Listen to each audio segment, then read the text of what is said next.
many things. He's a war hero. He's a scholar. But most of all, he's one of the greatest defenders of Israel. Can we put our hands together? Colonel John Somerville.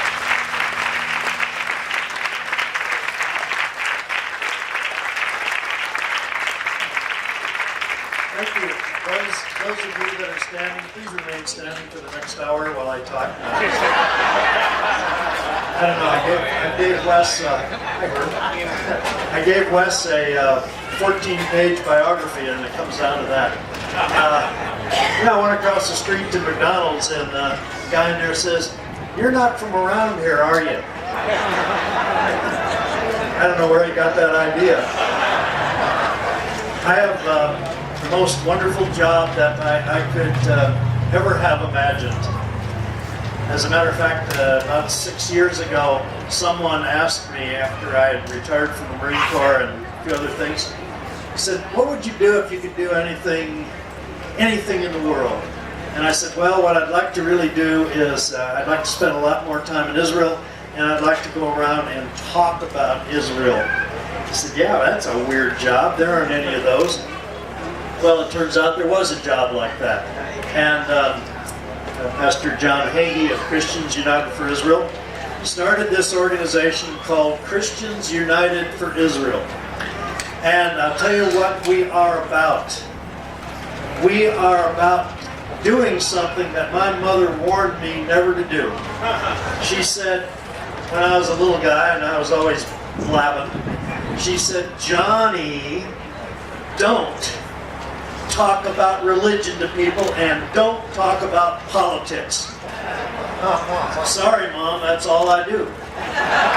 Because what's happened, especially in the Christian congregations around this country, is the church has gone silent on the one issue that God says nations are judged on. Look in the Bible. Look in the Bible, there's 3 or 4 different sections where it talks about how God judges nations. And boil it all down, it's this: how has that nation treated Abraham's descendants, which are the Jews today? And if you think I'm kidding, you go home and you look up Joel 3:1-2, and it says God judges nations based on how they treat my inheritance. And then in case there's any doubt about that, God says, my inheritance, my people Israel. So everything we do in Christians United for Israel is biblically based. Yeah, there's a lot of reasons why nations ought to be supportive of Israel, but I want to tell you the bottom line, and the most important one, is what does the Bible say about that? And it tells us, look, in Texas you can buy a lot of t-shirts that says, "Don't mess with Texas." Well, I have a lot of those t-shirts, but I also wrote under it, "Don't mess with Texas or Israel."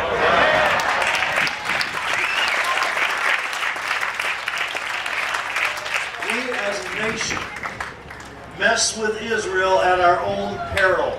Because this nation, and I'm talking about the United States of America, this nation will continue to be blessed and have God's hand of blessing upon it if we remain strong and we stand with Israel. If we don't, if we throw them under the bus, kiss this nation goodbye. And that's what we do, among other things. And one of the things we do is we go to Washington, D.C. every summer, and over the last 5-6 years we always have 5,000 to 6,000 people there, and we go and we see your elected officials. We have a great representative republic. That's the system we live under. But if we don't talk to our elected officials, then they're going to vote wherever the pressure's coming from. Right. And in the United States today, there's between 40 and 50 million people who self-identify themselves as born again, evangelical, Bible-believing Christians. That's how they identify themselves.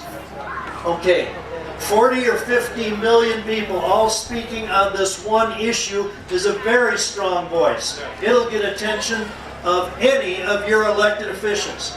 And you know what, those guys, they're moved by two things. Money, and we don't give them any. So we got to move them with the other thing, and that's numbers.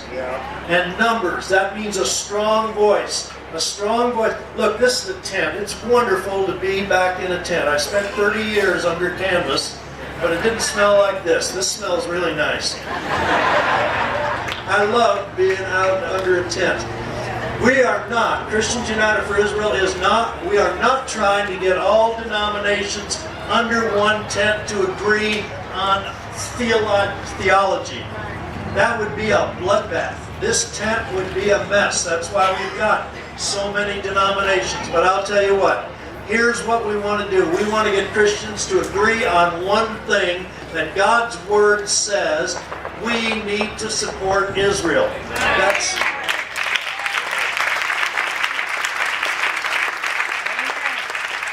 We are trying to reach those 40 and 50 million people who say, yes, I'm a Bible believer, and show them, biblically speaking, where we must do this kind of stuff. So that's what Christians United for Israel is about. It is a blending of politics and religious beliefs. Sorry, Mom, I'm doing it again. But it's all right. The church for way too long has sat on their hands in the pews. They've been silent. They have not raised their voice. They've been scared into saying nothing. Where is the moral voice going to be heard from if it's not coming from the church?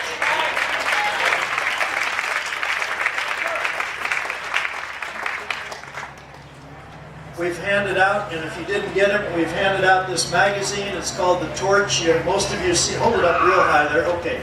Inside of it are a couple of things. One is about the Washington Summit. Many of you can go. It's in July.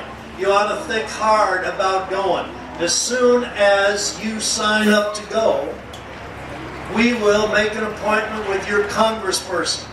Your congressperson needs to know there are voices out there supportive of Israel. And we will make an appointment with both of your senators. Senators need to know this. There's another thing that was in there, and it's called the Israel Pledge. It's a card. I would really request of you, sign this card before you leave here. Because, we take these. We take them to a couple of places and we show them. We don't give them to them, but we show them to your senators and your congressmen, boxes of them, saying, look, there's a lot of your constituents out there who have signed this. And that's a good evidence of the voice of Christians speaking out. It's the Israel Pledge. I'm going to stand with Israel. These are real. These are legitimate. You people are going to sign these today. This is not some guy sitting in his underwear down his mother's basement copying names out of a phone book and putting them on the internet. These are legitimate and real. And I want to tell you something, that we took copies of these over to Prime Minister Netanyahu, and when Pastor Hagee sat across the table from him, he showed him these cards and he said, Prime Minister, I want to tell you something. These are legitimate people. These are Christians in the United States who are doing several things. One thing, they are praying for you individually, because that's what we're supposed to do with our leaders. And secondly, they are praying for the peace of Jerusalem. And as well as I could tell, Prime Minister Netanyahu was moved by that. There was an expression on his face to know that there are Christians who are standing, hundreds of thousands of Christians in this nation who are standing with that state. I don't know exactly how we're going to do this. Don't leave here without filling out one of these cards. Give us your email address, you'll be on our list. I can guarantee you this, we will not be hitting you day after day with some other sob story how to raise money. God is blessing us in the kinds of things we do. We're not going to be begging you for money by any means, but we do want to communicate with you. And then when issues come up that are either detrimental for Israel or positive for Israel, we're going to communicate with you. We're going to ask you to send emails. Overnight, we had 400 people come to Washington, D.C. to lobby when the Secretary of Defense was being named because he was not good for Israel. And that's the kind of things that we do. Okay? So please don't leave here without signing this card. Think very strongly about joining us in Washington, D.C. And I want to thank you so much. And I want to thank Nick over there. I see him. He's wearing a cowboy hat right outside of the tent here. You know what? He was wearing this cowboy hat about an hour ago. And I went past him and I said, Nick, I wish I'd bought that style hat. And he said, here, you got to have it. And so I gave him mine. Bless his heart. But you know what? I got the better part of the deal. So, yeah, you're right. I'm not from around here, but I'm glad to be here. God bless you, folks.